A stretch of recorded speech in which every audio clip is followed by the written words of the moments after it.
Venezuelan President Nicolas Maduro on Wednesday devalued the currency and raised heavily subsidized fuel prices in an effort to stem a widening economic crisis, though critics of the socialist leader quickly dismissed the moves as insufficient. The measures are meant to help shore up the OPEC nations' finances as plummeting oil prices and a collapsing state-led economic model have left the country with a severe recession, triple-digit inflation, and chronic product shortages. "This is a necessary measure, a necessary action to balance things. I take responsibility for it," Maduro said, in reference to the fuel hike during a combative speech in which he insulted opposition leaders and occasionally used foul language. The reforms risk fueling triple-digit inflation at a time when millions are struggling to make ends meet, and comes 2 months after the ruling Socialist Party suffered a blistering defeat in parliamentary elections due to anger over the crisis.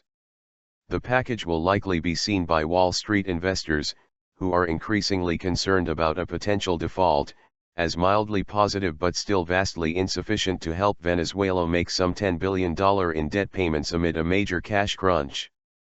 "Bottom line is no change to cash flow for this year and hefty year-end debt payments," said Siobhan Morton, director of Latin America Fixed Income Strategy at investment bank Nomura Securities, in an email. Venezuelan bonds have recovered this week thanks to the bounce in oil prices, but they are heavily discounted on concerns the country will be unable to meet payments.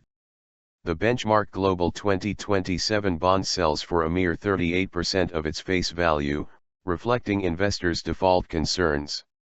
Maduro devalued the strongest official exchange rate by 37% to 10 bolivars per dollar from 6.3, and streamlined the previous three-tiered system into a dual exchange rate mechanism.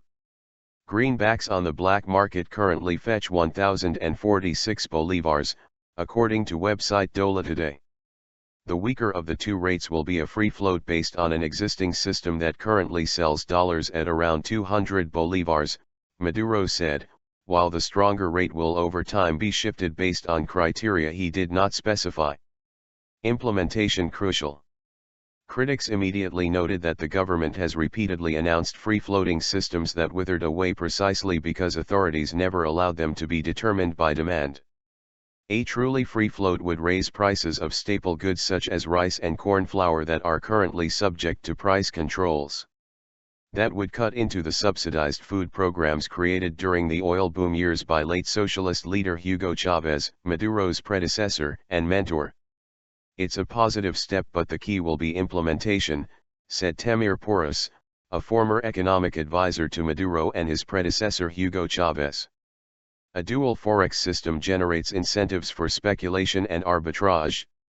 Maduro also runs risks if he does not significantly overhaul the system.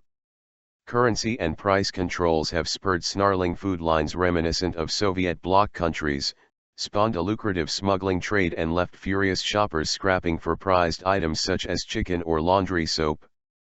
Opposition leaders insist the only solution to economic chaos is to dismantle the 13-year-old controls and roll back Chavez's wave of nationalizations that turned hundreds of private enterprises into unproductive state-run firms.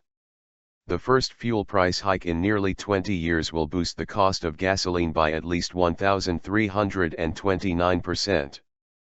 But fuel is still so heavily subsidized that filling a small car will still not cost more than half the price of a soft drink, or around 20 cents based on the black market exchange rate.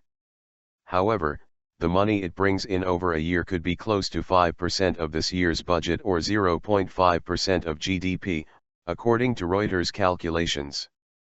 A fuel price hike in 1989 contributed to 3 days of looting and subsequent military repression known as the Caracazo, in which at least several hundred people were killed. The memory of that has made the gasoline subsidy a third rail that politicians are wary of touching. With the combination of fixed fuel prices and raging inflation, buying cheap fuel has become one of the only uses for low-denomination bills. During Maduro's speech, mock news website Bipolar Capybara ran the headline, 2 Bolivar note commits suicide following gasoline price increase.